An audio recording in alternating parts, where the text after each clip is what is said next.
నమస్తే అండి. నమస్తే అండి.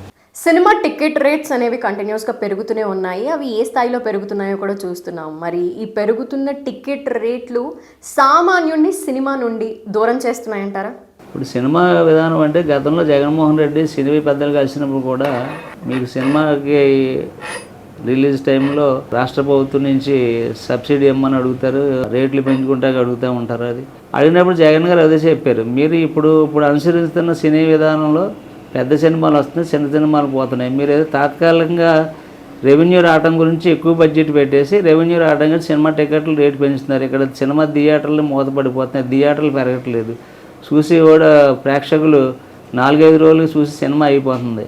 మీరు ఆలోచన మార్చుకోండి. ఎందుకంటే మా ఆంధ్ర రెవెన్యూ మీకు కూడా వస్తుంది. మీరు దయించి మా ఆంధ్ర నుంచి మీకు రాష్ట్ర ప్రభుత్వం నుంచి మీకు సబ్సిడీలు కావాలన్నా ఏం కావాలన్నా మేము ఇవ్వటానికి రెడీ. జగన్ గారు ఒకటే రిక్వెస్ట్ చేశారు, మీరు తెలంగాణలో మీరు సినీ ఫీల్డ్ ఎలా పెట్టారో అలా వైజాగ్ మీకు బాగుంటుంది, వైజాగ్లో పెట్టుకోండి. కనీసం మీ షూటింగ్ షెడ్యూల్ 20% అన్నా ఆంధ్రాలో చేయమని రిక్వెస్ట్ చేశారు. వాళ్ళు ఏమనుకున్నారంటే జగన్ గారు ఏంటి పెత్తనం చేస్తున్నాడు ఏంటి, జగన్ గారి మీద అపోహపడ్డారని.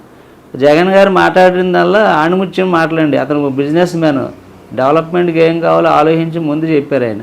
ఇప్పుడు వీళ్ళు అదే ఆలోచించుకుంటున్నారు. ఇప్పుడు ఇవాళ సినీ ఫీల్డ్ పోయింది, చిన్న సినిమాలు చచ్చిపోయినాయి, థియేటర్ల యజమాని పరిస్థితి బాగోలేదు, దీనికి ఏం చేయాలి, ఏంటి సొల్యూషను, రెంట్గా తీసుకోవాలా లేదు వాళ్ళకి సినిమాలో షేర్ ఇవ్వాలా అనేది తాపత్రయపడుతున్నారు. ఎందుకంటే ఇండస్ట్రియల్ క్రైసిస్లోకి వెళ్ళిపోయింది. ఎందుకంటే చిన్న హీరోలు ఇవాళ మెగాస్టార్ గారు కానీ పెద్ద వాళ్ళు కూడా రామానాయుడు గారి ఫ్యామిలీ నుంచి వచ్చిన, అక్కినోళ్ళ ఫ్యామిలీ నుంచి వచ్చిన వాళ్ళంతా చిన్న నుంచి వచ్చి పైకి వెళ్ళిపోయారు, పెద్ద స్థాయికి వెళ్ళారు. అది చాలా సంతోషం. మరి చిన్నోడు బతకాలి కదా, మీ పెద్దవాళ్ళే మీ సినిమాలు బతుకుతున్నాయి, చిన్న హీరోలు రావాలి కదా, వాళ్ళు ఎంకరేజ్ అవ్వాలి కదా, వాళ్ళు మల్టీనేషనల్ ఇంటర్నేషనల్ హీరోలు అవ్వాలి కదా. చాలా సంతోషం.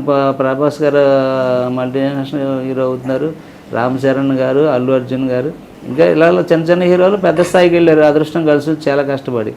అలాగే చిన్న సినిమాలు కూడా ప్రోత్సహించాలి కదా. ఇవాళ డైరెక్టర్ ఉన్నారు ఈయన రాజమౌళి గారు, మరి ఇవాళ చిన్న స్థాయి డైరెక్టర్ నుంచి వచ్చారు కదా. ఇవాళ మీరు పెద్ద బడ్జెట్ పెద్ద సినిమాలు తీసి పెద్ద హీరోలు కాంట్రాక్టులు చేసి అంత స్థాయికి వెళ్ళిపోయారు కదా, చాలా సంతోషం. మరి చిన్న సినిమాలు బతకాలి కదా, మీరు చిన్న హీరోగా వచ్చారు కదా, మీ టాలెంట్ ఎలా గుర్తించారు? చిన్న సినిమాలకి ప్రభుత్వం ప్రోత్సాహకాలు ఇవ్వట్లేదా?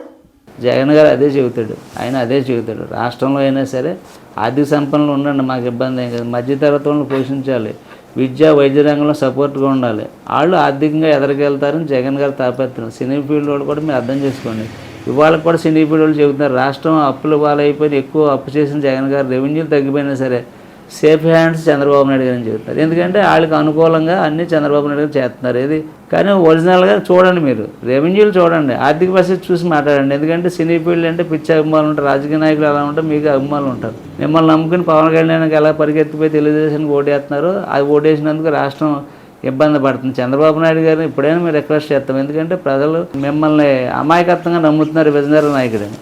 మీ విజనరీ నాయకుడు అయితే రాష్ట్ర ప్రభుత్వం ఆదాయం పెంచాలి కదా, అప్పులు తగ్గించాలి కదా, మరి ఇవన్నీ రావట్లేదు కదా, దానికి సమాధానం చెప్పమని అడుగుతున్నాం మేము.